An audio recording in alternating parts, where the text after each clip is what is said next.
How's it going? Welcome to the channel. So today we're taking a look at this Sea Moon dual motor electric bike. We're going to assemble it. I'll walk you through that process and then we'll go out for the first ride. So let's just jump right in. So real quick, just a quick look of how it's packaged. I know a lot of people like to see that, but you know, everything seems to be strapped in. This is the seat here. You got plenty of padding and stuff. I mean, it's just like any other bike shipped. So I'm going to unbox this really quick, get all this packing material out, and we'll show you what comes in the box and what needs to be assembled. Okay, and this is what comes in the box. It's pretty standard assembly. You're going to have to put on your front wheel and connect your front motor. You got to install your rear rack, your front fender. You're also going to need to install the light and the pedals. It does come with a phone holder, so you'll install that. Comes with all your tools you'll need. Cool, it comes with an extra inner tube and then 2 spare sets of brake pads. That's pretty awesome. Has this little tire pump. Comes with this little electric fan, bike lock, some charging USB wires, the user manual and some documentation, of course a 2-amp charger, and oddly enough it comes with a backpack. It's kind of surprising. So what I like to do first is get the handlebars on. One of the cool things that comes with this is adjustable stem, so you can like put it up or down however you want. I'm going to put mine all the way up because that's how I like it. Install the handlebars, and then I like to flip the bike upside down to get the wheel on. I mean, installing the handlebars is really straightforward. You got 4 bolts here. 3 or 4. Take those off, put the handlebars on, screw it back on. It's really easy. This, same thing, you have a bolt right here that you can loosen up. You lift this, and then you tighten it, and then you're fine. So I'm going to do that really quick, and I'll cut right back in. Okay, so I got the handlebars on. Like I said, it's very, very straightforward. I think I'm going to leave this as is instead of putting it up for right now and see how it feels. And if I don't like it, then I'll change it later. But you do have the option to adjust these up. And like I said, it's just really straightforward. It's just 4 bolts. So now we're going to flip this guy upside down and get this front wheel on. Usually what I do is I'll just leave everything except for this. These usually come untightened, so you know you can just kind of push it down out of the way so it doesn't get damaged and flip it upside down. And there we go. So there's a few things you want to pay attention to when you're installing front wheels. So when installing front wheels with motors in them, you have to be very careful how you install them because these washer needs to go on in a very specific way. So if you can see this, how it has this little protruding piece here, this needs to go, you can see, in here. So that way when the motor turns, it also turns the front wheel. It just doesn't spin in its place. So you're going to need this. Also, what I noticed too is when you get the wheel on, spin it and see if there's any part of the front and brake that's hitting the rotor. If so, you might need to place the washer inside the fork instead of outside. So just pay attention to that. Just stick it in there.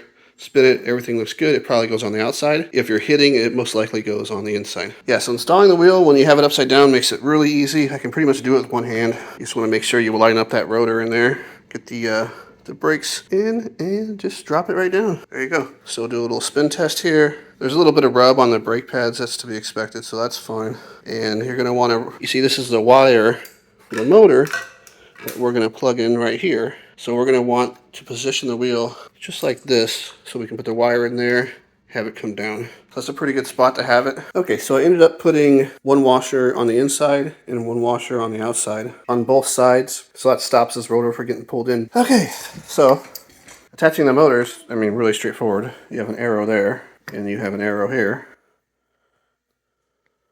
And the arrows just line up and you just push them together. There you go. So don't try to force it because they're going to slide in when you line them up right. You might bend one of those wires or something, but yeah. And that's it. And then you can just attach it right here so the wire doesn't move around. I'll do that now really quick. Okay, so the wire's nice and secure here. I threw a zip tie on there just for good measure. So what we'll do now is we'll just flip the bike back over and we'll continue assembly. I like to just get the front end stuff done first, so the next thing we got to do is install the front fender and put the front headlight on, and that'll be it for the front side. Okay, so bike's back up. This is actually my least favorite part. So it's like kind of how you have to do it is you have to hold the light and this at the same time and try to screw it on until it gets tight enough to hold itself. You know, it's kind of a pain in the butt putting these on. On each side, there's 2 little bolts. Okay, so the fender goes on like so. These attach just like that. Uh-oh. Kitten's back.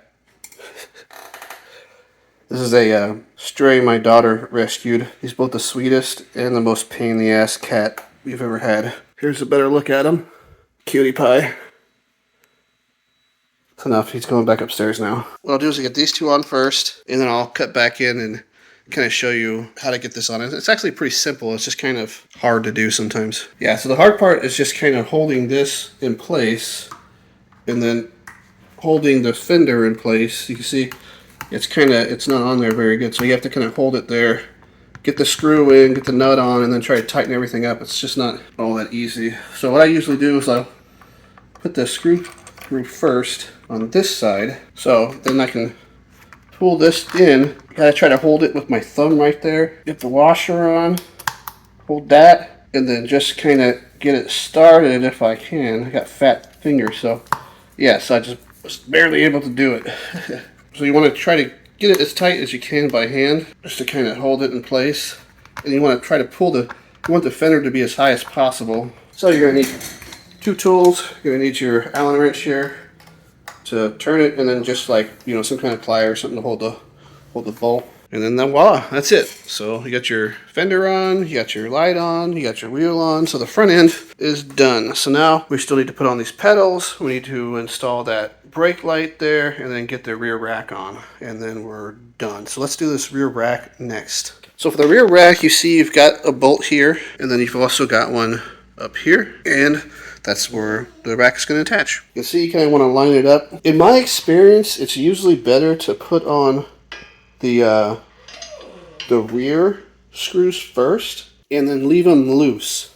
Don't tighten them up, because they don't always align perfectly. You need to like try to bend and, you know, get it on. But first off, let's get all these bolts out, and then we'll get the rear part on first. Okay, actually these lined up well without issue. They're all loose, so I'll just tighten them up really quick, and then we'll get this brake light installed. Alright, and the brake light couldn't really be any more straightforward. There's just two bolts in the back. They just go in just like that. You tighten them, and then, you know, find somewhere to zip tie this wire, maybe on the back of the rack right here. So I'm gonna do that really quick, be right back. Alright, so let's get these pedals on. Could be more straightforward. You see it says left. L stands for left. And I don't know if you can see, but on the bottoms of these will say L. Can you see that L? So that screws on this side. It can only screw in one way. With left, it screws on left. And then the other side, right, screws on right. So I'm going to put the pedals on really quick. Last thing we'll do is just install the phone holder. And then we'll take this baby out for our first ride. Right, so phone holder's on there. It's actually a pretty nice phone holder. That's going to be very convenient, especially if you're going to need directions or something like that.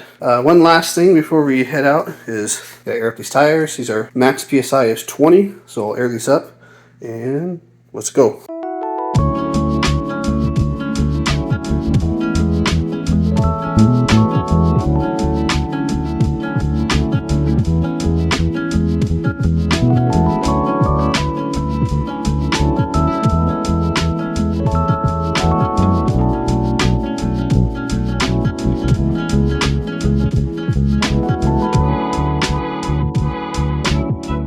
Alright, and here she is, all done.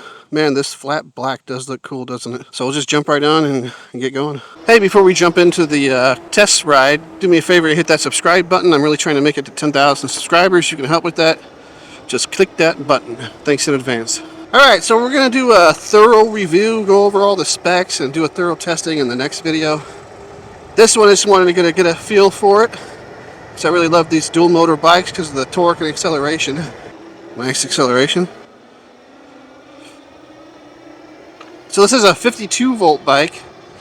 The last dual motor I did was a 60 volt, but the acceleration should feel pretty similar. It's just like a different top speed.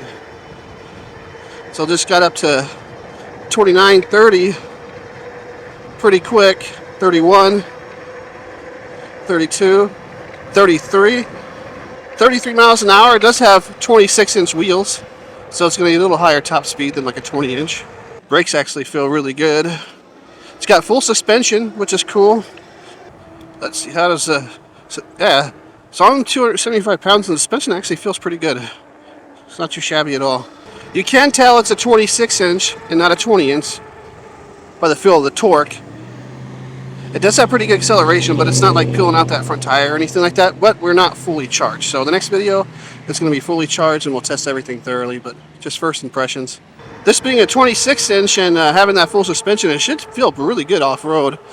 And it's got plenty of torque with the dual motors, so in the next video we'll go out and like test it off-road, do some steep hill climb, stuff like that. Alright guys, that's going to do it for today. Thanks for watching to the end. I really appreciate it. Don't forget to subscribe, like, comment, all that kind of stuff. The link's in the description if you're interested. The full review will probably drop tomorrow, so if you're interested, stay tuned, and I'll see you in the next one. Bye.